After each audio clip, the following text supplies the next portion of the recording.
Bonjour à tous, c'est Marion du média Les Meufs de l'Industrie et aujourd'hui je vous emmène avec moi découvrir le métier de Jeanne qui est chef de projet innovation chez Manito Group. C'est parti.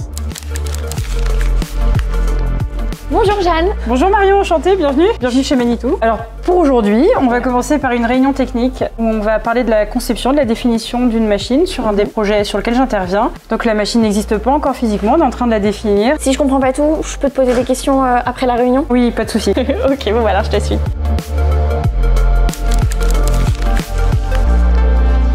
J'ai fait des études d'ingénieur. Mon premier poste, c'était ingénieur R&D. Puis ensuite, je suis sortie de l'industrie pendant 8 ans pour travailler dans le conseil en financement de l'innovation. Et puis au bout de 8 ans, je me suis demandé si j'étais au bon endroit parce qu'on voit qu'il y a des problématiques dues au réchauffement climatique. Ce questionnement-là m'a amené en fait à revenir dans l'industrie. Et donc c'est comme ça que je suis tombée sur le poste chez Manito et c'est pour ça que je suis là aujourd'hui.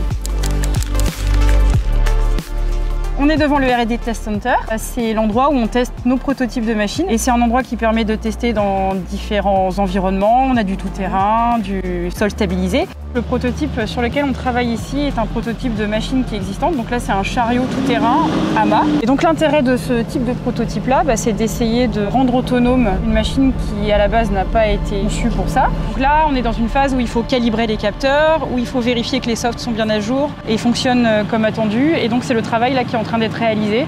Sur ce prototype-là en particulier, on vise plutôt un marché agricole. En fait, on fournit des outils de travail qui sont indispensables à travailler. Et on essaye de définir et de concevoir ces produits-là pour répondre au mieux aux besoins et pour aider au mieux en fait, les utilisateurs à travailler. Et on a des besoins de transition. Aujourd'hui, il y a beaucoup de machines qui fonctionnent au diesel, donc il faut qu'on trouve des solutions aussi alternatives pour travailler autrement, pour essayer de consommer le moins d'énergie possible et essayer de réduire l'impact environnemental.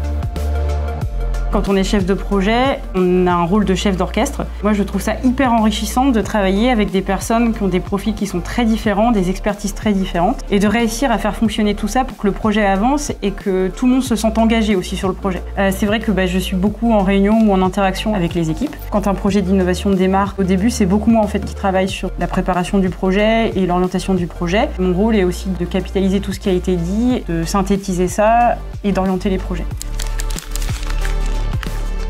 C'est quoi le programme maintenant pour cet après-midi? On va changer un petit peu de sujet, on va faire un atelier de créativité. Le sujet, ça va être de réfléchir à des stratégies d'utilisation de capteurs pour voir ce qui fonctionnerait le mieux en fonction des environnements. En termes de nombre de femmes, j'ai pas constaté énormément d'évolution. Je pense que le monde a quand même pas mal changé, que les mentalités ont évolué et qu'on voit quand même de plus en plus de femmes qui accèdent à des postes avec plus de responsabilités. Je me sens plus en confiance et plus à ma place maintenant que ce que ça pouvait être quand j'ai démarré.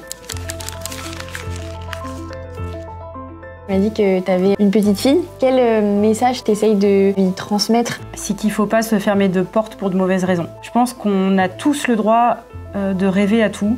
Qu'on soit une petite fille ou un petit garçon, qu'il n'y a pas de métier de femme, qu'il n'y a pas de métier d'homme. L'important, c'est ce qu'on a envie de faire et il ne faut pas que ce soit influencé par les stéréotypes. Bon, c'est la fin de la journée, je crois, si je dis pas de bêtises. On a terminé, effectivement. Merci beaucoup, c'était hyper intéressant. J'espère avoir réussi à donner une bonne image du métier. Vous nous direz ça en commentaire. À bientôt.